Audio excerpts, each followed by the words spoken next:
देवाय नमः संकर्षणाय नमः प्रत्युम्नाय नमः अनिरुद्धाय नमः यशवाय नमः नारायणाय नमः माधवाय नमः गोविन्दाय नमः विष्णवे नमः मधुसूदनाय नमः नृविक्रमाय नमः अमनाय नमः श्रीधराय नमः श्रीकेशाय नमः पद्मनाभाय नमः दामोदराय नमस्याय नमः गुरुमाय नमः राहाय नमः नरसिंहाय नमः वामनाय नमः राम राम रामाय नमः कृष्णाय नमः कल्किने नमः ज्वाला नरसिंहाय नमः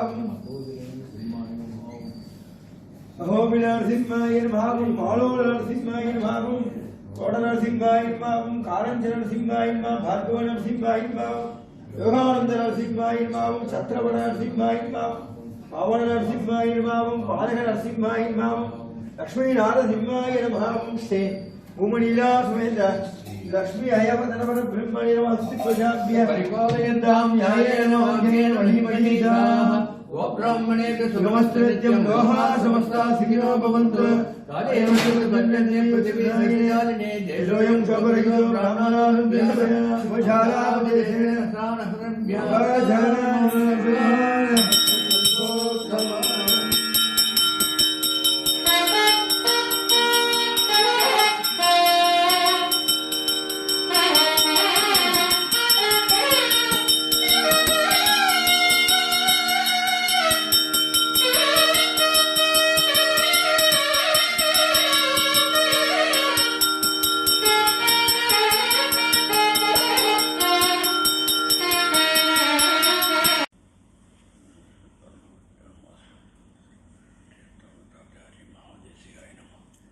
श्रीमान् वेंकटनाथार्य कवितार्किह केसरी वेदांताचार्यवर्यो मे सन्निधत्तां सदाकृति रामानुजदयापात्रं ज्ञानवैराग्यभूषणं श्रीमद्वेंकटनाथार्यं वन्दे वेदान्तदेशिकं लक्ष्मीनाथसमारम्भां नादयामनमध्यमाम् अस्मदाचार्यपर्यन्तां वन्दे गुरुपरम्पराम् ज्ञानानन्दमयं देवं निर्मलस्फटिकाकृतिम् आधारं सर्वविद्यानां हयग्रीवम् उपास्महे दिशन्तु मे देव सदा त्वदीयाः दयातरङ्गानुचराः कटाक्षाः श्रोत्रेषु पुंसाममृतं क्षरन्तीं सरस्वतीं संस्कृतकामधेनुं श्रीविष्णुचित्तकुलनन्दनकल्पवल्लीं श्रीरङ्गराजहरिचन्दनयोगदस्यां साक्षाक्षमां करुणया कमलामिवान्यां தாமனன்யச்சரணௌ சரணம் பிரபத்யே வேயர்புகழ் வில்லிபுத்தூர் ஆடிப்பூரம் மேன்மேலும் மிக விலங்கு விஷ்ணு சித்தன் தூய திருமகளாய் வந்தரங்கனார்க்கு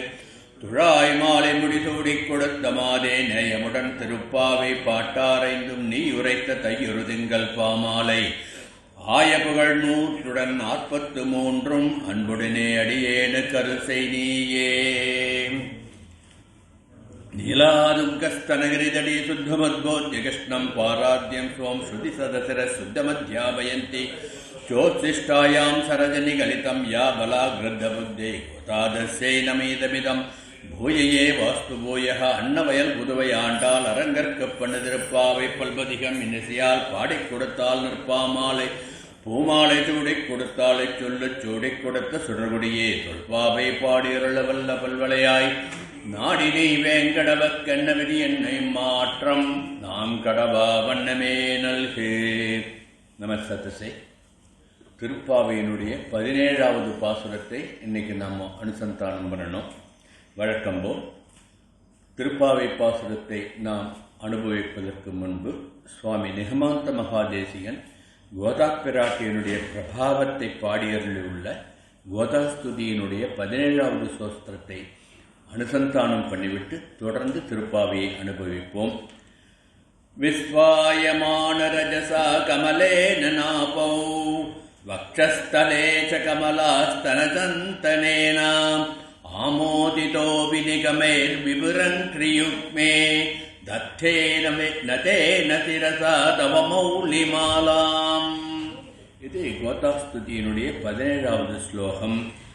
உலகங்களை எல்லாம் ஆள்கின்ற பிரபுவின் நாபிக்கமலத்திலிருந்து அந்த உதித்த அந்த கமலத்தினுடைய மனமும் அவனுடைய திருமார்பில் வசிக்கின்ற மகாலட்சுமியினுடைய திருமார்பில் சாற்றி இருக்கின்ற சந்தனத்தினுடைய மனமும் அவனை மணக்கச் செய்கின்றன.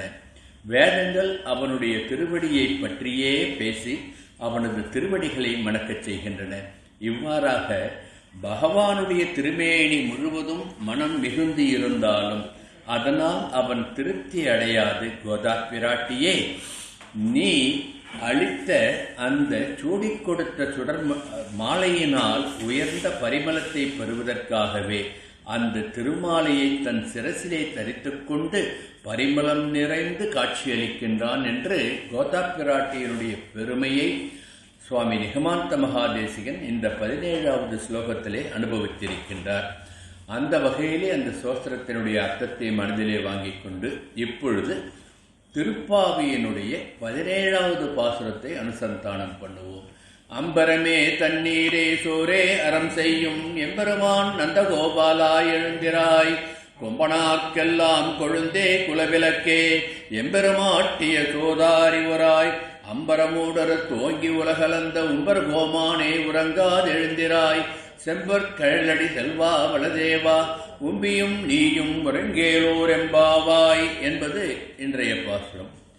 இன்றைய பாசுரத்திலே விசேஷமாக ஆண்டாள் வேதத்தினுடைய சாரத்தை உள்ளுரை பொருளாக வைத்து நமக்கு அனுகிரகம் பண்ணியிருக்கின்றால் என்று இந்த பாசுரத்தை நாம் அனுபவிக்க வேண்டும். வெளிப்பொருள் வேறாக இருந்தாலும் சுவாபதேசம், அதாவது உள்ளுரை பொருள் என்ன சொல்கின்றது என்பதை அனுபவித்தால்தான் திருப்பாவையினுடைய ஏற்றத்தை நாம் புரிந்து கொள்ள முடியும். அம்பரமே தண்ணீரே சோரே அறம் செய்யும் என்று வெளிப்படையாக புரிகின்ற பொருளாக எங்களுடைய தலைவனாகிய அந்த நந்தகோபனை பிரார்த்திக்கின்ற வகையில் எமக்கு ஆடையும் நீரும் பல்வகை உணவுப் பொருள்களையும் தானமாக வாரி வழங்குகின்ற எம்பெருமான் நந்தகோபாலா, எங்கள் தலைவனாகிய நந்தகோபரே, எழுந்திராய், தாங்கள் துயிலெழுந்து எழுந்திருக்கு, எழுந்து எங்களை அனுகிரகிக்க வேண்டும். கொம்பனார்க்கெல்லாம் கொழுந்தே, வஞ்சிக்கொடி போன்ற மெல்லிய உறுதியான எடையை உடைய பெண்களுக்கு எல்லாம் தலைவியாகிய குலவிளக்கே, நந்தகுலத்தில் தோன்றிய அணிவிளக்காகிய அந்த யசோதா பிராட்டியை அழைத்து எம்பெருமாட்டி யசோதாரி உராய், ஸ்ரீ கிருஷ்ணனை எங்களுக்கு அளித்த யசோதை பிராட்டியே நீயும் எழுந்திராய். அம்பரம் ஊடறுத்து ஓங்கி உலகலந்த உம்பர் கோமானே, திரிவிக்ரம அவதாரத்திலே திரிலோகங்களையும் அளந்து உயர்ந்த மூவடியால் மூவுலகங்களையும் அளந்த தேவர்களின் தலைவனே, எங்கள் கண்ணனே, உறங்காது எழுந்திராய். செம்பர் கழலடி செல்வா பலதேவா, செம்பொன்னால் செய்த வீரக்கழலை அணிந்து கொண்டிருக்கின்ற திருவடிகளே உடைய பலதேவனே, நீயும் எழுந்திராய். உம்பியும் நீயும் உறங்கேலோர் என்பாவாய். உன் தம்பியான கிருஷ்ணனையும் எழுப்பி எங்களுக்கு வந்து அனுகிரகம் பண்ண வேண்டும் என்று இந்த பாசுரத்திலே ஆண்டாள் நாச்சியார் தன் குழுவினுடன் அவனுடைய பாவைக்களம் அடைந்து, அதாவது எம்பெருமானுடைய திருக்கோயிலை அடைந்து அவன் மணிக்கதவத்தை திறக்க துவாரபாலகர்களை பிரார்த்தித்து பிறகு ஒவ்வொருவராக துயில் எழுப்புவதாக இந்த பாசுரத்தை அனுபவிக்க வேண்டும். 16வது பாசுரத்திலே சரணாகதி ஒன்றுதான் எம்பெருமானை அடைவதற்கு ஆச்சாரியர்கள் நமக்கு காட்டிக் கொடுக்கின்ற வழி என்று ஆண்டாள் நாச்சியார் எப்படி உபதேசித்தாள் என்பதை அனுபவித்தோம். எந்த பாசுரத்தை தத்துவார்த்தமாக அனுபவிக்க வேண்டும் என்றால், இந்த பாசுரத்திலே அர்த்த பஞ்சகம், அவதார பஞ்சகம், கால பஞ்சகம் என்ற மூன்றில் உணர்த்தப்படுகின்ற ஒவ்வொரு பொருளை முற்றும் சொல்லவில்லை, மூன்றிலும் ஒன்று தேர்ந்தெடுத்து இந்த பாசுரத்திலே உள்ளுரை பொருளாக நமக்கு கொடுத்திருக்கின்றார். அந்த வகையிலே அர்த்த பஞ்சகத்திலே உள்ள 5 நிலைகளிலே இந்த பாசுரம் ஜீவாத்ம நிலையை பற்றியும் ஆச்சாரியனை பணிந்து சரணாகதி செய்வது பற்றியும் சொல்லுகின்றது. பரம், வியூகம், விபவம், அந்தர்யாமி, அர்ச்சை என்றுள்ள எம்பெருமானுடைய அவதார பஞ்சகத்திலே உள்ள 5 நிலைகளில் இந்த பாசுரத்திலே வியூக நிலையில் உள்ள எம்பெருமானை உள்ளுரை பொருளாக இந்த பாசுரத்திலே உணர்த்துகின்றாள் ஆண்டாள். பகவானை தொழுகின்ற பொழுது பகவானுடைய பரிவாரங்களையும் சேர்த்து தொழ வேண்டும் என்ற மரபையும் இந்த பாசுரத்திலே ஆண்டாள் நாச்சியார் நமக்கு எடுத்து காட்டுகின்றார். கால பஞ்சகத்திலே உள்ள 5 நிலைகளிலே இந்த பாசுரத்திலே பகவத்தாராதனம் செய்கின்ற பொழுது செய்ய வேண்டிய உபாதானத்தை குறிப்பதாக உள்ளுரை பொருளை அருளியிருக்கின்றார் என்று நம் பூர்வர்கள் இந்த பாசுரத்தினுடைய ஸ்வபதேசத்தை அனுபவித்திருப்பார்கள். அம்பரமே தண்ணீரே சோரே அறம் செய்யும் எம்பெருமான் நந்தகோபாலாய் எழுந்திராய் என்று பாசுரத்தை தொடங்குகின்றார்.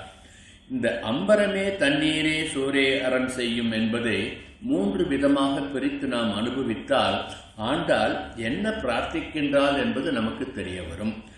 அம்பரமே அறம் செய்யும் நந்தகோபாலாய் எழுந்திராய், தண்ணீரே அறம் செய்யும் நந்தகோபாலாய் எழுந்திராய், சோரே அறம் செய்யும் நந்தகோபாலாய் எழுந்திராய் என்று சொல்லி எங்களுக்கு சகல தானங்களையும் கொடுத்து கோபர்களின் தலைவனாகிய நந்தகோபன் கோபர்களை காத்தருவதால் அவனுக்கு முதலில் மங்களாசாசனம் பண்ணுகின்றாள் ஆண்டாள் நாச்சியார். ஏன் அம்பரமே தண்ணீரே சோரே என்று சொல்லி இங்கு சொல்லுகின்றாள் என்றால், நமக்கெல்லாம் தெரியும் ஆண்டாள் இங்க இந்த பாவை நோன்பு நோக்கின்ற பொழுது மிகவும் பஞ்சம் ஏற்பட்டு கோபர்கள் பஞ்சத்தினால் கஷ்டப்படாமல் இருப்பதற்காக நந்தகோபாலன் அவர்களுக்கு உணவு, உடை, இருப்பிடம் என்று கொடுத்து தானமாக கொடுத்து அவர்களை காப்பாற்றினான் என்பதை நினைவில் கொள்வதற்காகத்தான் கோதா பிராட்டி இந்த பாசுரத்திலே அம்பரமே அறம் செய்யும், தண்ணீரே அறம் செய்யும், சோரே அறம் செய்யும் நந்தகோபாலா எழுந்திராய் என்று நந்தகோபாலருக்கு முதலில் மங்களாசாசனம் பண்ணுகின்றார். இந்த நந்தகோபாலா என்பது கண்ணனுடைய திருத்தகப்பனாராகிய நந்தகோபரை குறிக்கின்றது என்றும் அனுபவிக்கலாம். நந்தர்களுக்கெல்லாம் கோபாலனாகிய கோபால சூடாமணியாகிய அந்த கண்ணனையே அழைப்பதாகவும் நாம் அர்த்தம் பண்ணிக்கொள்ளலாம். இதுதான் ஆண்டாள் நாச்சியாருடைய பாசுர வரியின் ஏற்றம். கிருஷ்ணாவதார நிகழ்வுகளையே தன் தந்தையாரான பெரியாழ்வாரிடம் கேட்டு கேட்டு அனுபவித்து வளர்ந்த ஆண்டாள் நாச்சியாருக்கு காண்கின்ற விசும்பெல்லாம் கண்ணனே என்றும், காண்கின்ற வெந்தீயெல்லாம் கண்ணனே என்றும், காண்கின்ற காற்றெல்லாம் கண்ணனே என்றும், காண்கின்ற கடலெல்லாம் கண்ணனே என்றும், நிற்கின்ற நெடுமரமெல்லாம் நெடுமாலே கண்ணனே என்றும் கண்ணன் நினைவிலேயே அவள் வாழ்ந்தவள் அல்லவா? ஆகவேதான் கண்ணனேதான் தனக்கு சர்வமும் என்ற நினைவில் வாழ்ந்த ஆண்டாள் இந்த பாசுர வரிகளிலே நந்தகோபன் என்று சொல்லி அந்த கோபால சூடாமணியாகிய கண்ணனைத்தான் துயிலெழுப்புகின்றார் என்று நாம் அர்த்தம் கொள்ள வேண்டும். அம்பரமே தண்ணீரே சோரே அறம் செய்யும். இங்கு அம்பரமே என்ற வார்த்தையை நாம் அனுபவிக்க வேண்டும். அம்பரம் என்றால் ஆடை, வானம், கடல், துயிலிடம், திசை, சித்திரை நாள், மஞ்சள் என்று பல்வேறு பொருள்கள் உண்டு அந்த ஒரு சொல்லுக்கு. இந்த பாசுரத்திலே அம்பரம் என்ற சொல்லுக்கு வானத்தை குறிப்பதாக நாம் பொருள் எடுத்துக்கொண்டால், அம்பரம் என்பது வானுலகத்திலே உள்ள பரமபதத்தை குறிப்பதாக நாம் உள்ளத்தில் கொள்ள வேண்டும். தண்ணீரே என்பது, அம்பரம் என்பது பரமபதத்தை குறிப்பதாக நாம் எடுத்துக்கொண்டால், தண்ணீர் என்று ஆண்டாள் இங்கு அருளியிருப்பது அந்த பரமபதத்தின் அருகில் ஓடுகின்ற விரஜா நதியை குறிப்பதாக நாம் குறிப்பாக எடுத்துக்கொள்ள வேண்டும். ஆகவே அம்பரமே, தண்ணீரே, சோரே என்று சோறு என்று அடுத்த பதத்தை சொல்லுகின்றாள். சோறு என்பது பொதுவில் நாம் உண்ணுகின்ற உணவு என்பதை குறிக்கின்றது. சோறு என்பதற்கு முக்தி என்று ஒரு பொருளை நாம் உள்ளுரை பொருளாக உணர வேண்டும். கண்ணனாகிய நந்தகோபன், நந்தகோபன் குமரனாகிய அந்த நந்தகோபாலன், கண்ணன் என்னும் கருந்தெய்வம் என்று நாம் பொருள் கொள்ள வேண்டும். ஆகவே தானே உணவை படைத்து உணவை உண்பவற்றையும் படைத்து அவ்வாறு தான் படைத்த அனைத்தையும் தானே உண்பவன் அல்லவா பரமாத்மா. ஆகவே இதைத்தான் தைத்திரிய உபனிஷத் எவ்வாறு சொன்னதோ அந்தபடியே அம்பரமே, தண்ணீரே, சோரே என்று சோரே என்ற பதத்தின் உட்பொருளாக சுவாபதேசமாக ஆண்டாள் சொல்லியிருக்கின்றாள் என்று நாம் அனுபவிக்க வேண்டும். தைத்திரிய உபனிஷத்திலே பிருகுவல்லியிலே அன்னம் பிரம்மேதி விஜானாத்து என்று ஆரம்பித்து, அன்னமே பிரம்மம் என்று ஆரம்பித்து அன்னத்தினுடைய மகிமையை வேதம் போற்றும். கடைசியாக தானே அண்ணாதான் ஆகி அனைத்து அன்னத்தையும் உண்பவன் என்பெருமான் தான் என்பதை வேதம் உணர்த்தும்.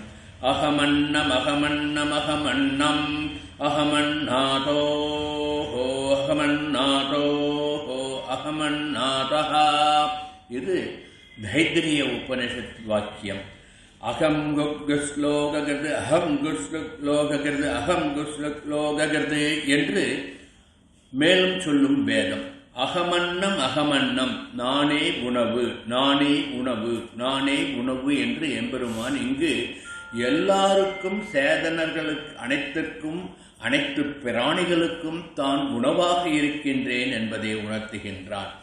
அக்வஸ்லோகிறது அக்வஸ்லோகிறது அக்வஸ்லோகிறது என்று சொல்லி நானே உலகங்களை படைப்பவன் என்பதை 3 முறை அழுத்தம் திருத்தமாக வேதம் சொல்லுகின்றது அந்த எம்பெருமானை பற்றி. அகமஸ்மி பிரதாமச்சாரிதாஸ்யா பூர்வம் தேவ அமபத்ஸ்யா நாபாபி என்று நானே அனைத்து தேவர்களுக்கு முன் இந்த படைப்பின் ஆதி மூலமாக இருந்தேன், ஆதி மூலமாக தோன்றினேன், ஸ்வயம்பூவாக தோன்றினேன் என்பதை, அமிர்தத்தின் மையமாக உள்ளேன் என்பதை வேதம் உரைக்கின்றது.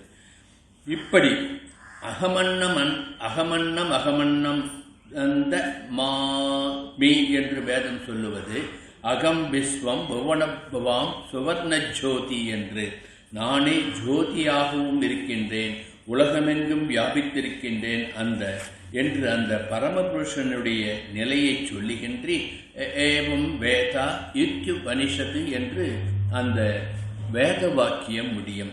இப்படி அன்னமாக, அன்னத்தை படைத்தவனாக, நான் படைத்ததை உண்ணுபவர்களை படைத்தவனாக, அவ்வாறு படைத்த அனைத்தையும் நானே உண்ணுபவனாக எவர் என்னை அறிகிறார்களோ ஏவம் வேதா இத்யுபனிஷத்து என்று சொல்லி யார் என்னை இந்த வகையிலே உணர்கின்றார்களோ அவர்கள் முக்தி அடைகின்றார்கள். இப்படி அம்பரமே, தண்ணீரே, சோரே அறம் செய்யும் என்று தொடங்கும் இந்த பாசுரத்தில் ஆண்டாள் சோறு என்ற ஒரு சொல்லிலே வேதம் காட்டுகின்ற அத்தனை உண்மையையும் பொதித்து காட்டியிருக்கின்றாள் என்பதுதான் வேதத்தின் வித்தாகும் கோதை தமிழ் என்று நாம் கொண்டாடுவதற்கு காரணமாக அமைகின்றது. இப்படி எம்பெருமான் சரணங்களிலே லயமாகின்ற அந்த மரணமிலா பெருவாழ்வை நமக்கு, பேரின்ப நிலையை நமக்கு கிடைக்கச் செய்வது அந்த எம்பெருமானால் நாம் உண்ணப்படுகின்ற நிலை என்று தத்துவார்த்தமாக இந்த பாசுரத்தை நாம் உணர வேண்டும். இத்தகைய தெளிவால் உணவே வாழ்வை நிர்ணயித்து திசை மாற்றும் சக்தி என்பதை தெளிவாகின்றது.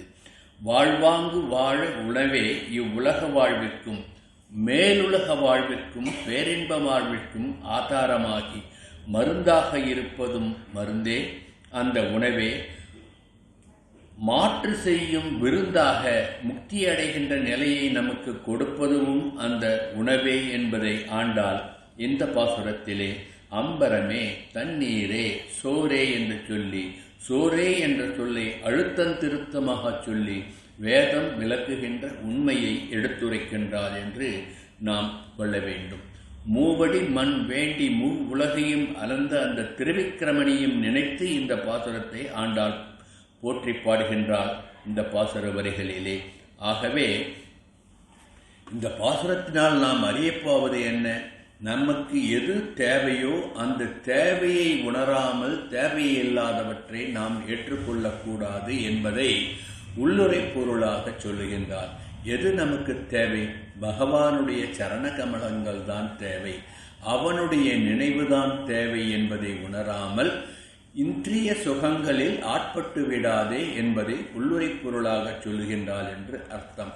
இதற்கு உதாரணமாக பெரியவர்கள் சொல்லுவார்கள், நோயாளி ஒருவனுக்கு மருத்துவர் மருந்து கொடுத்தால் தன்னுடைய ஆசையை அடக்க முடியாமல் அந்த மருந்தையும் விலக்கிவிட்டு வெவ்வேறு விதமான உணவுகளை உண்டு மீண்டும் மீண்டும் நோயாளி ஆவதைப் போல எம்பெருமானுடைய திருவடி நிழலை பணிந்து அவன் சரணாரவிந்தங்களிலே சரணடைய வேண்டும் என்று நம் ஆச்சாரியர்கள் நமக்கு எடுத்துரைத்து நம்மை வழிப்படுத்தினாலும் சிலர் அதை ஏற்றுக்கொள்ளாமல் வேறு வழியில் செல்வதை தடுத்து நிறுத்துவதற்காகத்தான் அம்பரமே, தண்ணீரே, சோரே அறம் செய்யும் என்ற பாசுர வரிகளிலே சொல்லுகின்றார்.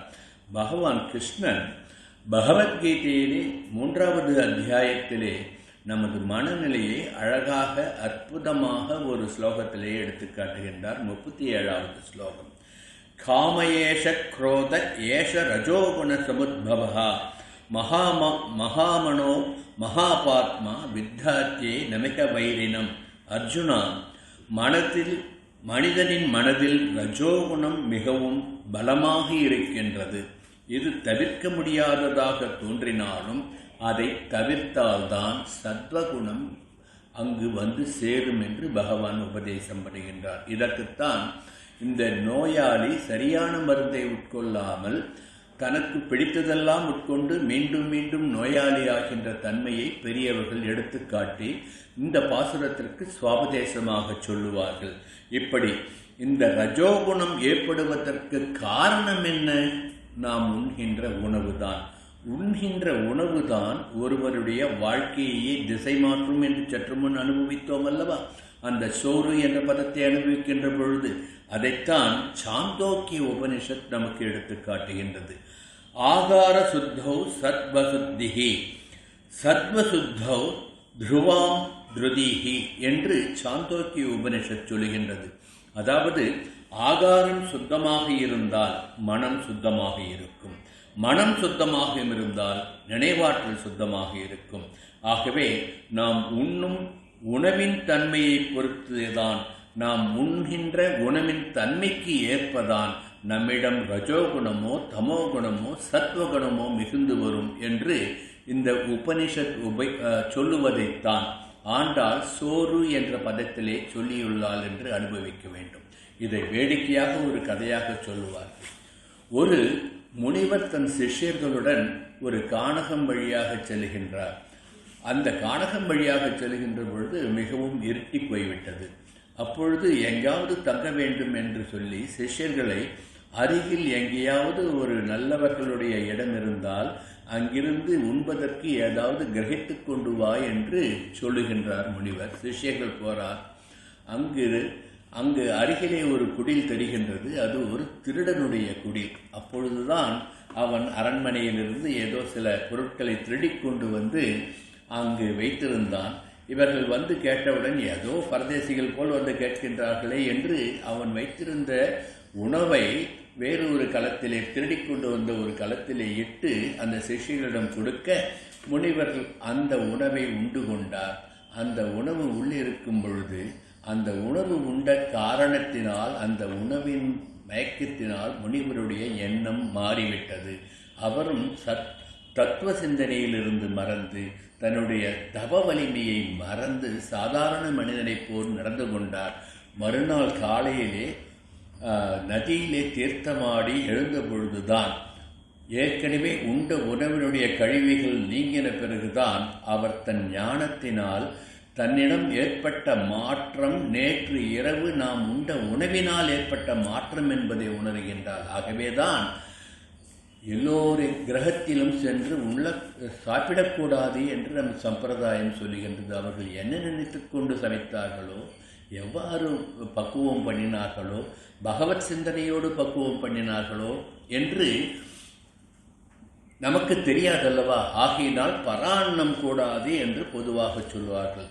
ஆகவே எம்பெருமானுடைய திருநாமங்களை ஸ்மரணம் பண்ணிக்கொண்டு நாம் அன்னத்தை பக்குவம் பண்ண வேண்டும் என்பது இங்கு உட்பொருளாக நாம் உணர வேண்டும். ஆகையினால்தான் நம்ம ரொம்ப நல்ல குடும்பங்கள் என்ன பண்ணுவா, சமையலறையில் சமைக்கும் பொழுது ஸ்திரீகள் எல்லாம் ஏதாவது ஸ்லோகத்தை சொல்லிட்டு இல்லைன்னா ஆழ்வார் பாசுரங்களை ஸ்மரணை பண்ணிட்டு தலிகை பண்ணுவா. எதற்கு காரணம்? நல்ல எண்ணத்தோடு பரிமாறப்படுகின்ற அந்த உணவு எம்பெருமானுக்கும் பிரீத்தி, அந்த சாதம் பிரசாதமாக மாறி நமக்கு திருப்பி வருகின்ற பொழுது நல்ல உணர்வை நமக்கு கொடுக்கும். இப்படி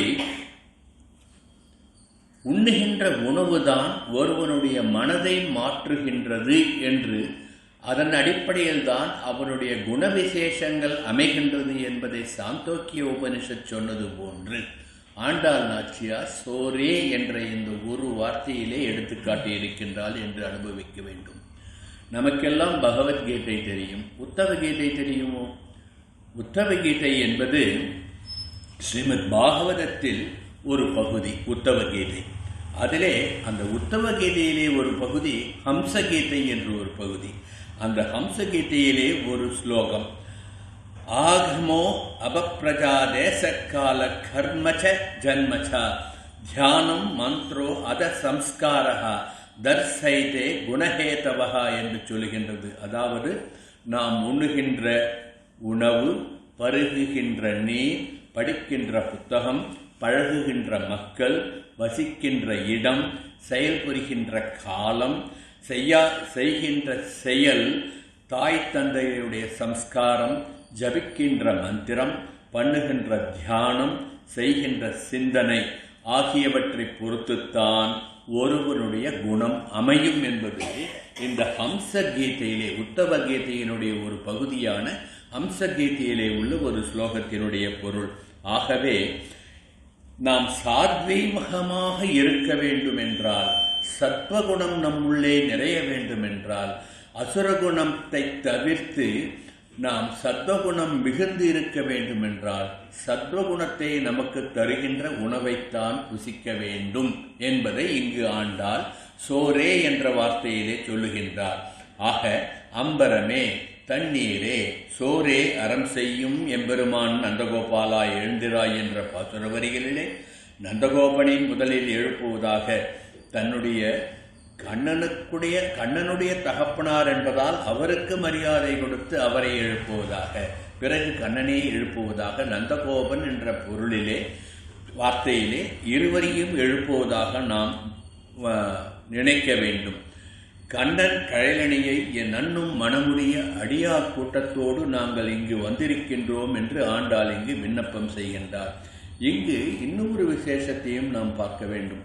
அம்பரம், தண்ணீர், சோறு என்று ஆண்டாள் சொல்லவில்லை. அம்பரமே, தண்ணீரே, சோரே என்று ஏகாரத்தை சேர்த்து சொல்லியிருக்கின்றாள் என்பது மிகவும் விசேஷமாக கவனிக்க வேண்டிய ஒன்று. ஏன் ஏகாரத்தை சேர்த்து இந்த சொல்லாடலை அமைத்தாள் என்றால், நந்தகோபனும் அவன் குமரனாகிய நந்தகோபனாகிய கண்ணனும் தங்களிடம் வந்தவர்கள் கேட்டதையும் கொடுப்பார்கள், கேட்காமல் இருப்பதையும் சேர்த்தே கொடுப்பார்கள் என்பதை நமக்கு உணர்த்துவதற்காகத்தான், அத்தகைய பெரும் வல்லல்கள் என்பதற்காகத்தான். கேட்டதை கேட்டபடி கொடுப்பவன் கண்ணன், கேட்காததையும் உணர்ந்து கொடுப்பவனும் கண்ணன் என்பதை உணர்த்துவதற்காகத்தான் ஏகாரத்தை சேர்த்து சொல்லி இருக்கின்றான் என்று நம் பூர்வர்கள் அனுபவித்திருப்பார்கள். இப்படி பொருள் கொண்டால், அம்பரம் என்பது நம் ஆத்ம சுத்தியையும், தண்ணீர் என்பது ஆத்ம சுத்தியை பெருக்கி அஞ்ஞானத்தை நீக்கி மமகாரங்களை நீக்கச் செய்கின்றது என்பதையும், சோறு என்பது உபேயமான பரம புருஷார்த்தமான முக்தியை குறிப்பில் உணர்த்துகின்றது என்றும் சொல்லி சேதனர்களை நெறிப்படுத்த நம் ஆச்சாரியர்கள் உபதேசிக்கின்ற அந்த சரணாகதி தத்துவத்தை விளக்கி முதல் ஆச்சாரியனாகிய அந்த எம்பெருமான் நந்தகோபனை எழுப்புகின்றார் என்று நாம் அர்த்தம் கொள்ள வேண்டும்.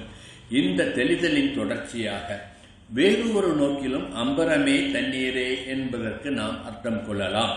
அம்பரம் என்பது பிரணவத்தையும், தண்ணீர் என்பது என்னால் ஆவது ஒன்றுமில்லை, எல்லாம் எம்பெருமான் நியமித்தபடி அவன் சங்கல்பத்தினால் நடப்பது என்று தெரிகின்ற ஒரு பரிபூர்ணமான சரணாகதியையும், சோறு என்பது அன்னாதாவாய் விளங்குகின்ற அந்த பரபிரம்மத்தை குறிப்பிலே உணர்த்தி ஓம் நமோ நாராயணாயா என்று அஷ்டாட்சர மந்திரத்தை விளக்குவதாக அம்பரமே தண்ணீரே சோரே என்று ஆண்டாள் அருளியுள்ளாள் என்று அனுபவிப்பதும் ஒரு விதமான ஒரு அனுபவம். ஆகவே அம்பரமே தண்ணீரே சோரே என்பதை இந்த உலக வாழ்விற்கு முக்கியமாக உடை, நீர், உணவு ஆகியவற்றை குறிப்பதாக வெளிப்படையான பொருள் கொண்டாலும் இவை தாரக போஷக போக்கியம் என்று உண்ணும் சோறு, பருகும் நீர், தின்னும் வெற்றிலை எல்லாம் கண்ணனே என்ற அந்த உணர்வை நமக்குள் ஏற்படுத்துகின்ற அந்த உணர்வைத்தான் விளக்குகின்றது எடுத்துக்கொள்ள வேண்டும். அம்பரமே தண்ணீரே சோரே அறம் செய்யும் என்று அடுத்த வார்த்தையை சொல்லுகின்றார். அறம் செய்யும் என்றால் என்ன? அவ்வையார் பிராட்டி கூட சொன்னால் அறம் செய்ய விரும்பு என்று. அறம் செய்யும் என்பதனுடைய அர்த்தத்தை நாம் சற்று விஸ்தாரமாக அனுபவிக்க வேண்டும். ஆயர்பாடியிலே மழை பொய்த்து பஞ்சத்தினால் மக்கள் வாடிய பொழுது ஆயர்களுடைய வேண்டுகோளை ஏற்று கோபியர்கள் காத்யாயினி விரதம் இருந்து கண்ணனிடம் வேண்டி மழை பொழிய வைத்தார்கள் என்பது வரலாறு. இதுதான் இந்த கோபியர்களுடைய பெருமையை சொல்லுவதற்காக, கண்ணனின் புகழை பாடுவதற்காக அந்த கோபியர்கள் எவ்வாறு நோன்பு நோற்றார்கள் என்பதை தன் மனதிலே உள்வாங்கி தன்னையே ஒரு கோபியாக பாவித்துக் கொண்டு ஆண்டாள் நமக்கு திருப்பாவை பாசுரத்தை அருளியுள்ளார் என்று அனுபவித்தோம் அல்லவா? முதலில் இந்த பூர்வத்தில் சொல்லுகின்ற பொழுது அதை இங்கு நாம் நினைத்து போக வேண்டும். ஏன் அறம் செய்யும் நந்தகோபன் என்று அருளினாள் என்று நோக்கினோம் என்றால், பொதுவாக அறம் செய்தல் என்றால் தானம் செய்தல், தர்ம நெறிப்படி குறையாமல் அறமுறைப்படி குறையாமல் தானம் செய்தல் என்று பொருள் கொள்ளலாம்.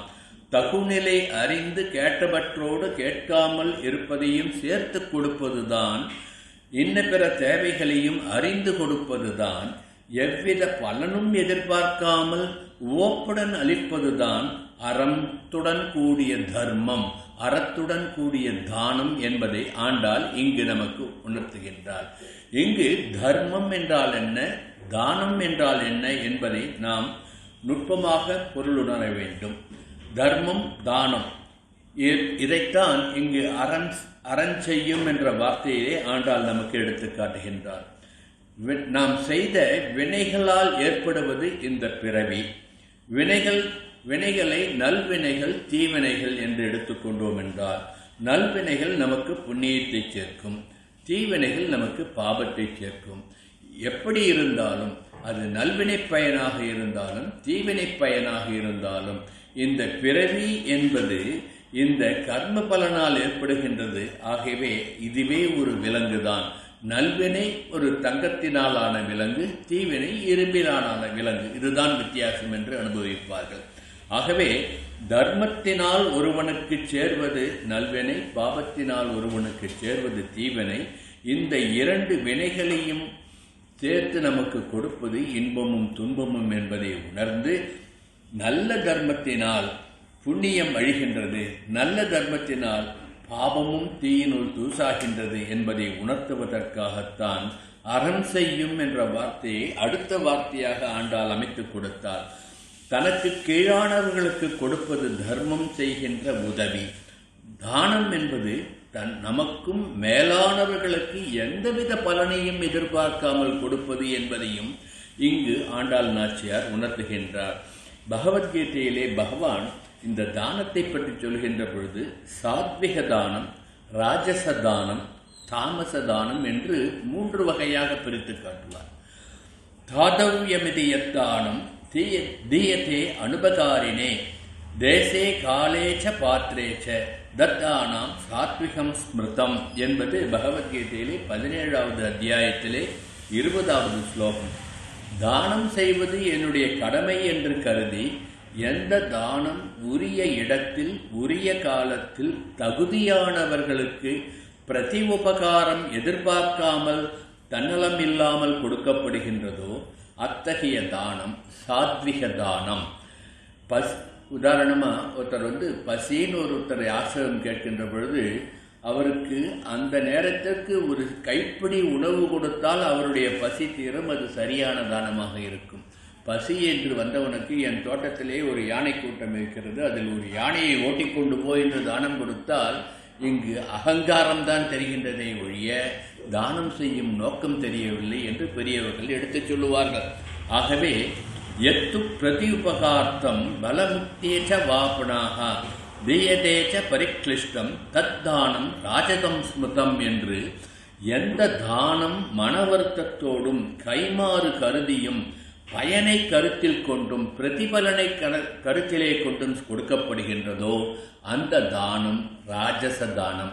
ஒருத்தருக்கு தானம் கொடுக்கிறோன்னா இவர் நமக்கு வேற ஏதாவது உபகாரம் பண்ணுவார்னு மனசில் நினைச்சிட்டு பின்னால இவரால் நமக்கு ஒரு பலன் கிடைக்கும் என்று எதிர்பார்த்து செய்கின்ற தானம் தானம் அல்ல, அது ராஜச தானம். இது கிருஷ்ணனுடைய வாக்கு. அதே போன்று எந்த தானம் மரியாதையின்றி இகழ்ச்சியோடு தகாத இடத்திலே கொடுக்கப்படுகின்றதோ தகாத காலத்திலே கொடுக்கப்படுகின்றதோ சரியானவர்களுக்கு இல்லாமல் தகாதவர்களுக்கு கொடுக்கின்றதோ அது தாமச தானம் என்று கிருஷ்ணன் சொல்லுகின்றார். இவ்வகையிலே பொருள் உணர்ந்து கொண்டோம் என்றால் பாசுரத்தில் சொல்லியுள்ள அறம் செய்யும் என்ற பதங்கள் உணர்த்துகின்ற உட்பொருள் தெளிவாகும். இத்தகைய அறம் செய்த தலைவன் அறத்தின் வழி நின்று தர்மத்தின் வழி நின்று நந்தகோபன் ஆகிய தகப்பனாரும் நந்தகோபன் குமாரனாகிய நந்தகோபன் அந்த கோபால சூடாமணியும் வேண்டியதையும் வேண்டாதவற்றையும் சேர்ந்தே அனுகிரகம் செய்து நம்மை நல்வழிப்படுத்துகின்ற தானத்தை நமக்கு தானம் என்ற கருணையை நமக்கு கொடுப்பான் என்பதனால்தான் இங்கு அறம் செய்யும் என்ற வார்த்தையை சொல்லுகின்றார். இங்கு முதலிலே வாயிற்காவலனிடம் சென்று அவனை பிரார்த்தித்து நாம் எம்பெருமானுடைய தரிசனத்தை பெறுவதற்கு முன்பே நாங்கள் அனுமதி வாங்கிவிட்டோம், மணிக்கதவம் தாழ்த்திறவாய் என்று நேற்றைய பாசுரத்திலே அனுபவித்தோம் அல்லவா. மணிக்கதவம் திறந்தாகிவிட்டது. இப்பொழுது உள்ளே சென்று கண்ணனை எழுப்ப வேண்டும். இந்த 5 பாசுரங்களும் பகவானை எழுப்புகின்ற பாசுரமாக அமையும். அப்படி கண்ணனை எழுப்புவதற்கு முன் நேரடியாக போய் கண்ணனை எழுப்பிவிட முடியாது. முதலில் கண்ணனுடைய பெற்றோர்கள் நந்தகோபரை புகழ்ந்து பாடி அவரை எழுப்பினால் அடுத்தது தனக்கு மாமியாரா வரப்போறாலே யசோதையை எழுப்பாமல் இருக்கலாமோன்ட்டு யசோதை பிராட்டியை எழுப்புகின்ற வகையிலே கொம்பனார்க்கெல்லாம் கொழுந்தே குலவிலக்கேட்டு பாராட்டுறார்.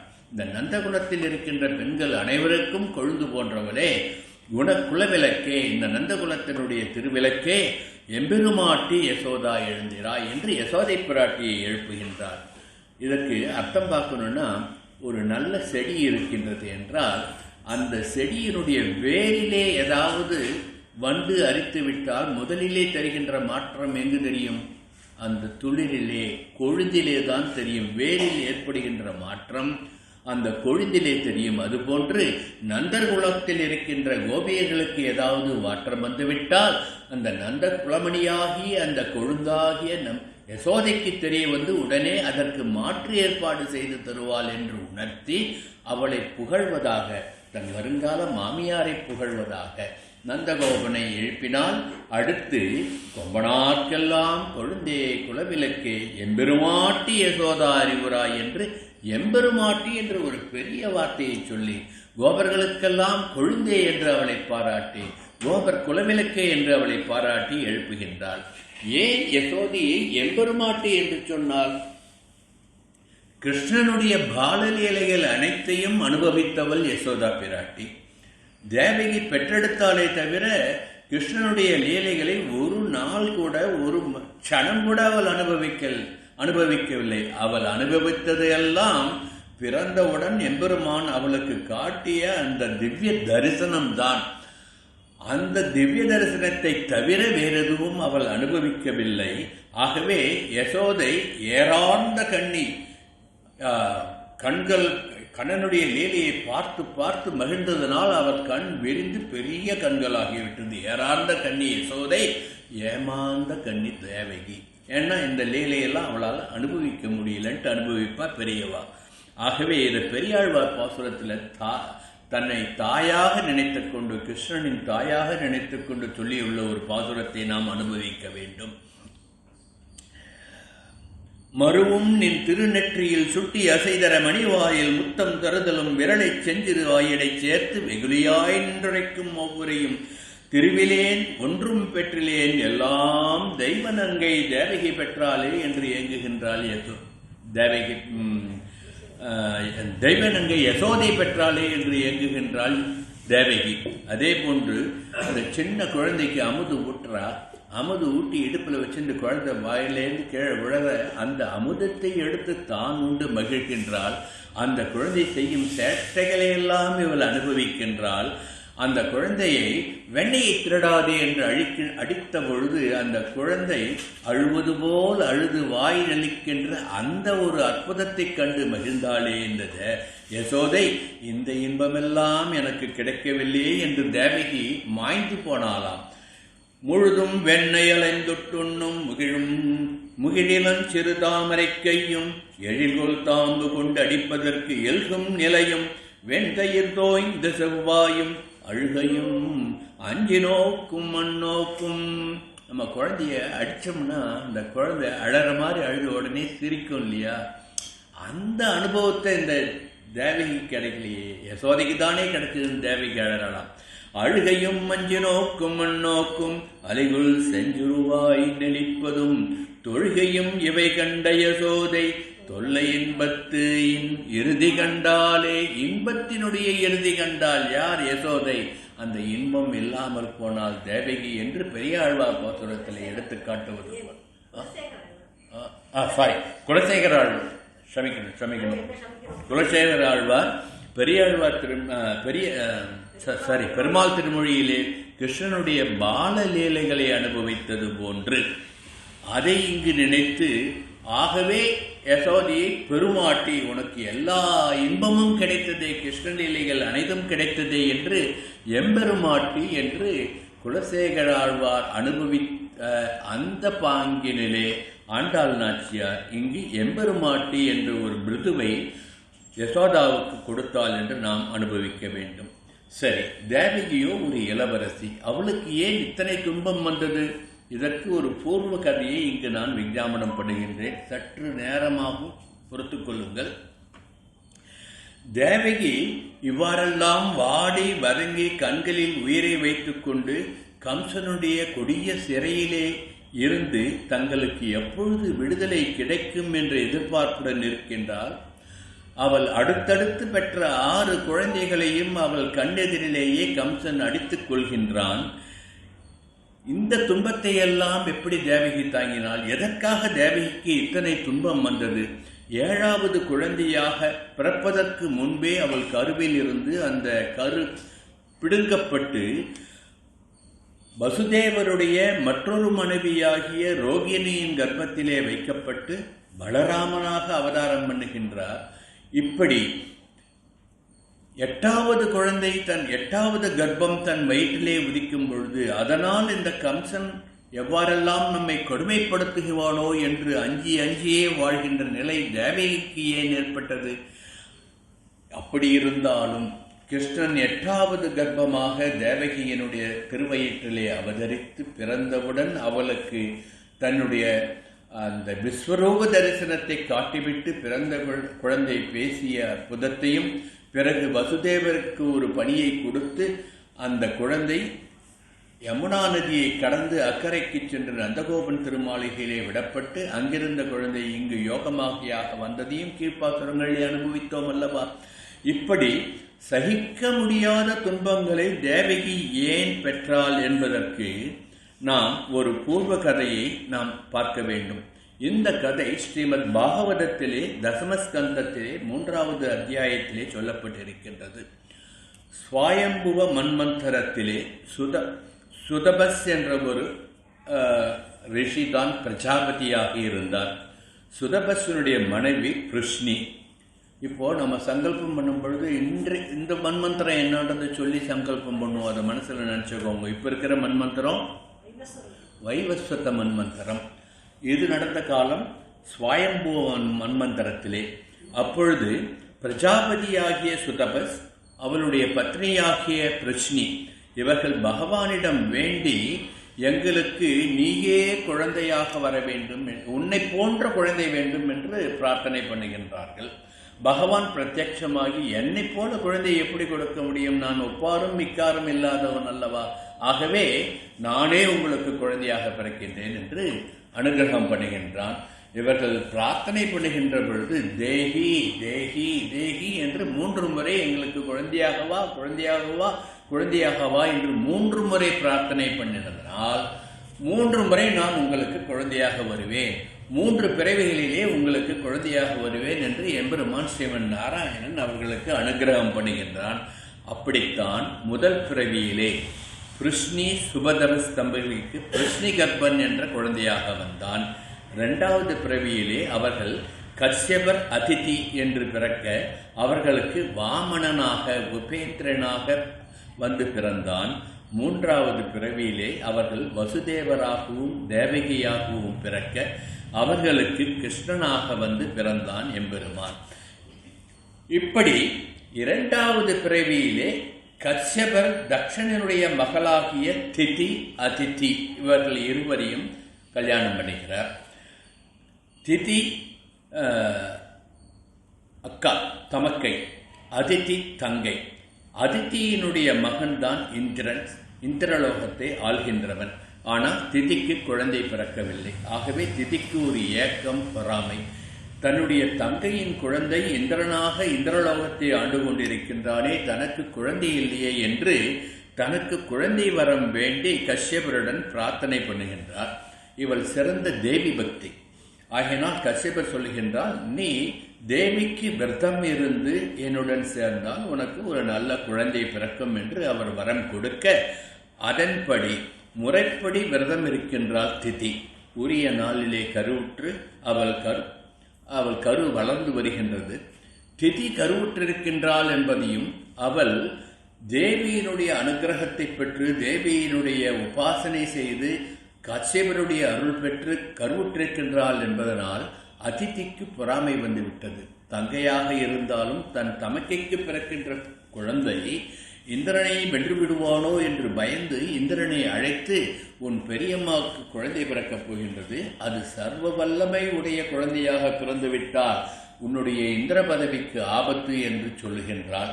ஆகவே இந்திரன் அந்த குழந்தையை கருவிலிருந்து எப்படியாவது கலைக்க வேண்டும் என்று அதிதி இந்திரனுக்கு சொல்ல, இந்திரனும் தகுந்த சமயம் பார்த்து காத்து கொண்டிருக்கின்றானாம். அப்படி இந்த கரு வளர்ந்திருக்கின்ற பொழுது அதனால் ஏற்பட்ட ஆயாசத்தினாலும் தேவிக்கு பூஜை பண்ணி ஏற்பட்ட அந்த ஆயாசத்தினாலும் திதி சற்று மயக்கமாக கண்ணயர்ந்திருந்தால், அந்த சமயத்திலே இந்திரன் ஒரு சிறு வண்டு போன்ற உருவம் கொண்டு அவள் சற்று வாயை பிளந்து கொண்டு ஆண்டு தூங்கினாள். அதனால தான் பெரியவா சொல்லுவா, வாயை பிளந்துட்டு தூங்காதீங்கன்ட்டு சொல்றாளா இல்லையா பெரியவாள்லாம். வாயை பிளந்துன்னு தூங்கக்கூடாதுன்னுவா. அதனால அட்லீஸ்ட் ஒரு துணியாவது மேலே வச்சுட்டு தூங்கணும். இந்த திதி கருவுற்ற மயக்கத்தினாலும் பூஜை செய்த களைப்பினாலும் ஏற்பட்ட அந்த ஒரு களைப்பினாலே வாய் திறந்து கொண்டு ஆழ்ந்து திறந்து தூங்குகின்ற பொழுது இந்த சமயத்தை பயன்படுத்தி கொண்டு இந்திரன் ஒரு சிறு வண்டு போன்று உருவம் எடுத்து அவள் வாயிலே புகுந்து உள்ளே சென்று கருப்பையை அடைந்து அந்த கருவை கடித்து துண்டு துண்டு துண்டாக ஆக்கிவிட்டான். கரு கலைந்து விடுகின்றது. மயக்கம் தெளிந்து எழுந்த திதிக்கு தன் கரு கலைந்து விட்டதே என்று, ஐயோ இவ்வளவு தவம் பெற்று கிடைத்த கரு கலைந்து விட்டதே என்று வருந்தி இந்த சோகத்தை தன்னுடைய தங்கையிடம் சென்று பகிர்ந்து கொள்ள, யாராவது உடனே தனக்கு ஏற்பட்ட சோகத்தை யார்ட்டையாவது சொல்லி பரிமாறிட்டு கொஞ்சம் ஆறுதல் அடையலான்ட்டு போகின்ற பொழுது அங்கே அதிதியும் இந்திரனும் பேசிக்கொண்டிருக்காள். இந்திரன் பெருமையா சொல்றான், அம்மா நீ சொன்ன மாதிரியே நான் போய் அந்த கருவை கட்டிச்சு கொதறி களைச்சிட்டு வந்துட்டேன்னு சொல்றதை கேட்ட உடனே தன் தமக்கையினாலேயே தன் கரு களைகின்ற நிலைமை ஏற்பட்டு விட்டதே என்று அவளுக்கு ஒரு சாபம் கொடுத்தாலாம். இப்பொழுது நான் என்ன துன்பத்தை அனுபவிக்கின்றேனோ அதே போன்று நீயும் துன்பத்தை அனுபவிக்க வேண்டும் என்று சொல்லுகின்றார். அப்படி என் கரு கலைந்து புத்திரசோகத்தில் நான் எப்படி துடிக்கின்றேனோ அதுபோன்று நீயும் துடிக்க வேண்டும் என்று சாபம் கொடுக்கின்றாள். உடனே அதிதி தன் கணவராகிய கச்சியவரிடம் சென்று இதற்கு சாப விமோசனம் கேட்கலாம் வாருங்கள் என்றால், யார் சாபம் கொடுத்தாலோ அவள்தான் உன்னை மன்னிக்க வேண்டும் வா என்று அதிதியை அழைத்து கொண்டு திதிகிட்ட வந்தாராம். இவ ரெண்டு பேரையும் சேர்த்து பார்த்த உடனே இவரும் தான் இதுக்கு காரணம் போல நினைச்சிட்டு நான் விட்ட சாபம் உனக்கும் தான்ட்டாலாம். ஆகையினால்தான் அடுத்த பிறவியில் அவர்கள் வசுதேவராகவும் தேவகியாகவும் பிறந்த பொழுது கருவில் இருந்து பிறந்த அந்த 6 குழந்தைகளையும் கம்சனால் கொல்லப்பட்டார்கள். புத்திரசோகம் வந்து அடைந்தது. 7வது குழந்தை கருவில் இருந்து பிடுங்கி எடுக்கப்பட்டு ரோகிணியின் கர்ப்பத்திலே வைக்கப்பட்டது, பலராமனாக பிறந்தது. 8வது குழந்தையாக இந்த கிருஷ்ண பகவான் அவதாரம் பண்ணுகின்ற பொழுது இந்த குழந்தைக்கு ஆபத்து நேர்ந்து விடுமோ என்று புத்திர சோகத்தால் தவித்துக் கொண்டிருந்தாள் தேவகி. இதுதான் தேவகிக்கு ஏன் இத்தனை சோகம் வந்தது என்று பூர்வ கதையை எடுத்து சொல்லுவார்கள். இன்னும் இதில் நிறைய சொல்லணும், மணி ஆயிடுத்து, அதனால அதோடு நிறுத்திக்கிறேன். கொம்பனார்க்கெல்லாம் கொழுந்தே குலவிளக்கே, இப்படி யசோதியை பாராட்டினார் குலவிளக்கு என்று. அடுத்து இந்த நந்தகோபனை பாராட்டுகின்ற பாசுரங்களிலே கீழ்ப்பாசுரங்களிலே நாம் அனுப்போம். திருப்பாவையிலே 5 பாசுரங்களிலே நந்தகோபனுக்கு மங்களாசாசனம் பண்ணுவதை நாம் அனுபவிக்கலாம். அம்பர மூடறுத்து ஓங்கி உலகளந்த உம்பர்கோமானே என்று சொல்லி அந்த விண்ணையும் மண்ணையும் மூவடியால் அளந்த அவனுக்கு 3 முறை மங்களாசாசனம் பண்ணியதை 3வது பாசுரம் அனுபவிக்கும் பொழுது நாம் அனுபவித்ததை இங்கு நாம் மனதிலே கொள்ள வேண்டும். இதை வேதத்திலே ஒரு வாக்கியத்தை மட்டும் சொல்லுகின்றேன். இதம் விஷ்ணு விசக்ரமே த்ரேதானிததே பதம் சமூடமஸ்ய பாகும் சுரே மிருகோபீமக்குச்சரோ கிருஷ்டாஹ யஸ்ய ஸ்ருஷு த்ரிஷு விக்ரமணேஷு அதிக்ஷயந்தி புவனானி விஸ்வா பரோமாத்ரயா தனுவா விருத்தானா நதே மகித்வமன்வஷ்ணுவந்தி உபேதே வித்மரஜசி பிருத்திவ்யா விஷ்ணு தேவத்வம் பரமஸ்ய வித்சே என்று சொல்லி இந்த பகவானுடைய ஓங்கி வளர்ந்த திருவடியானது பூலோகம், புவர்லோகம், இந்திரலோகம், ஜனலோகம், தபலோகம், சத்தியலோகம் தாண்டி பிரம்மலோகத்தில் பிரவேசித்த பொழுது பிரம்மன் அந்த திருவடிகளுக்கு தன்னுடைய கமண்டலத்திலிருந்து நீர் வார்த்து பூஜை செய்தான். அந்த நீர் தான் ஆகாச கங்கையாக இருந்து பிறகு பூமிக்கு வந்தது கங்கையாக என்று புராணம் நாம் அனுபவித்தோம் அல்லவா. இதில் எதற்கு இங்கு எடுத்து காட்டுகின்றேன்,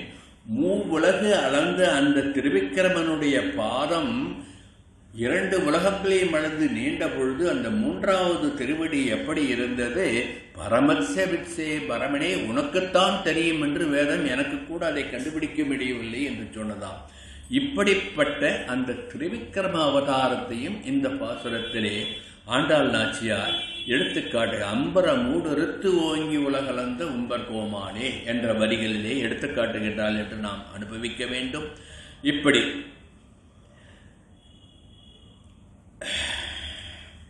செம்பற்கழலடி செல்வா பலதேவா என்று அடுத்த வரியிலே சொல்லுகின்றார். பலதேவன் ஆதிசேஷனுடைய அவதாரம் என்பது நமக்கெல்லாம் தெரியும். ஆதிசேஷன் எப்படிப்பட்ட கைங்கரிய சீலன்? சென்றால் குடையாம், இருந்தால் சிங்காதனமாம், நின்றால் மறுபடியாம், நீழ்கடலுள் என்றும் மணியாம், மணிவிளக்காம், பூம்பட்டாம் புல்கும் அணையாம் திருமார்க்கரவு என்று அப்பெருமாள் நின்றாலும் இருந்தாலும் நடந்தாலும் எப்பொழுதும் அவனுக்கு கைங்கரியம் செய்கின்றவன் தான் ஆதிசேஷன். ராமாவதாரத்திலே லக்ஷ்மணனாக அவதாரம் பண்ணினார் ஆதிசேஷன். கிருஷ்ணாவதார காலத்திலே பலராமனாக அவதாரம் பண்ணி கிருஷ்ணனுடன் இருந்து கைங்கரியம் பண்ணினார் என்பது வரலாறு அல்லவா. ஆகவே இந்த பலராமனை போற்றுவதற்காக செம்பற்கழலடி செல்வா பலதேவா என்கிறார். ஏன் பலராமனுடைய திருவடியை செம்பற்கழலடி செல்வா என்று சொன்னால் என்றால், 7வது கர்ப்பமாக தேவகியின் கர்ப்பத்திலே இருந்த பலராமன் தான் அங்கிருந்து எடுக்கப்பட்டு ரோகிணியின் கர்ப்பத்திலே வைக்கப்பட்டு அங்கு பலராமனாக பிறந்தான் என்று சற்று முன் அனுபவித்தோம் அல்லவா? இந்த 7வது கர்ப்பமாக பலராமனுடைய திருவடி தேவகியினுடைய கர்ப்பத்திலே இருந்ததால் தான், அவளுடைய திருவயிற்றிலே உதித்ததனால்தான் அடுத்து பிறந்த கர்ப்பமாகிய கண்ணனுக்கு எந்தவித ஆபத்தும் இல்லாமல் கண்ணனாக எங்களுக்கு வந்து சேர்ந்தான் என்பதை அனுபவிப்பதற்காக செம்பொற்கடலடி செல்வா, உன் திருவடிப்பட்ட மகிமையினால் 8வது குழந்தை மற்ற 6 குழந்தைகளைப் போல் கம்சனால் மயக்கப்படவில்லை, எங்களுக்கு கிருஷ்ணனாக கிடைத்து விட்டான் என்று அந்த பிரதி உபகாரத்தை, தன்னுடைய நன்றியை இங்கு தெரிவிப்பதற்காக அவனுடைய திருவடிகளை போற்றி பாடுவதாக செம்பொற்கழலடி செல்வா பலதேவா என்று சொல்லுவார்கள். ஆகவே நம்ம வைஷ்ணவ சம்பிரதாயத்தில் சொல்லுகின்ற இந்த சரணாகதி தத்துவத்தை இந்த பாசுரத்திலே அழகாக விளக்குகின்றார்கள். நேற்றைய பாசுரம் அனுபவிக்கின்ற பொழுது ஒரு கோவிலுக்கு போனோம்னா பெருமாள் சன்னதிக்கு எப்படி போய் பெருமாளை நாம் எப்படி சேவிக்க வேண்டும் என்ற முறையை சொல்லியிருக்கின்றாள் என்று அனுபவித்தோம் அல்லவா? ஆகவே இந்த பாசுரத்திலே சரணாகதி பண்ணுவதற்கு முதலில் சரணடைந்து ஞானத்தை பெற வேண்டும். அது எங்கிருந்து கிடைக்கும்? தாயார் திருவடிகளிலே பெற்று அவள்தானே புருஷகாரி. முதலில் தாயாருடைய ஞான கருணையை நாம் பெற வேண்டும்.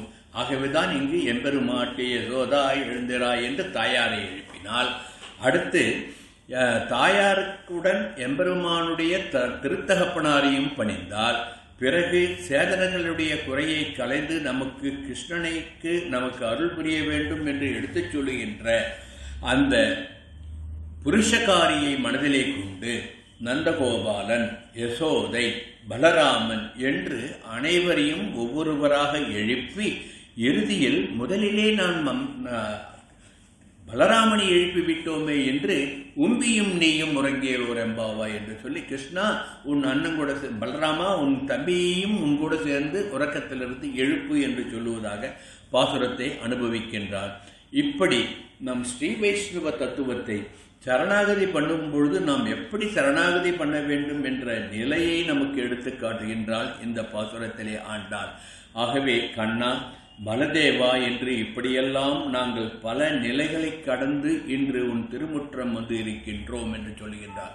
முதலிலே நோன்பு நோட்பதற்கு சங்கல்பம் எடுத்துக்கொண்டால், பிறகு நோன்பு நோக்கும் பொழுது நாங்கள் என்ன செய்ய வேண்டும் என்ன செய்யக்கூடாது என்று ஒரு சங்கல்பத்தை எடுத்துக்கொண்டால், பிறகு தூயோமாய் வந்து தூமலர் தூவி தொழுது வாயினால் பாடி மனத்தினால் சிந்திப்போம் என்று நமக்கு எடுத்து காட்டினால், பிறகு மற்ற பக்தோத்தமர்கள் ஆலயத்திற்கு செல்லுகின்ற பொழுது அவர்களை தொடர்ந்து ஆழ்வார்களை தன்னுடைய ஆச்சாரியர்களாக வரித்து அவர்களுடன் எம்பெருமானுடைய திருமுற்றம் சென்று சேர்ந்தால், திருமுற்றம் வந்தடைந்த பிறகு அந்த திருமாமணி கதவை திறக்க வேண்டும் என்று துவாரபாலர்களிடம் பிரார்த்தித்தால், திருமாமணி கதவு திறப்பதற்கு துவாரபாலர்கள் தடை சொல்லக்கூடாது என்பதற்காக நென்னலே வாய் நேர்ந்தான் என்று சொல்லி எங்களுக்கு கிருஷ்ணன் ஏற்கனவே பறை தருவதாக உறுதியளித்து விட்டான் என்று சொல்லி நென்னலே என்ற வார்த்தையிலே நென்னலே வாய் நேர்ந்தது 3 அந்த சர்ம ஸ்லோகங்களை என்று நேற்றைய பாசுரத்திலே அனுபவித்தோம் அல்லவா? இந்த நிலையை கடந்து வந்தாகிவிட்டது, மணிக்கதவும் திறந்தாகிவிட்டது. இப்பொழுது சரணாகதி பண்ண வேண்டும்.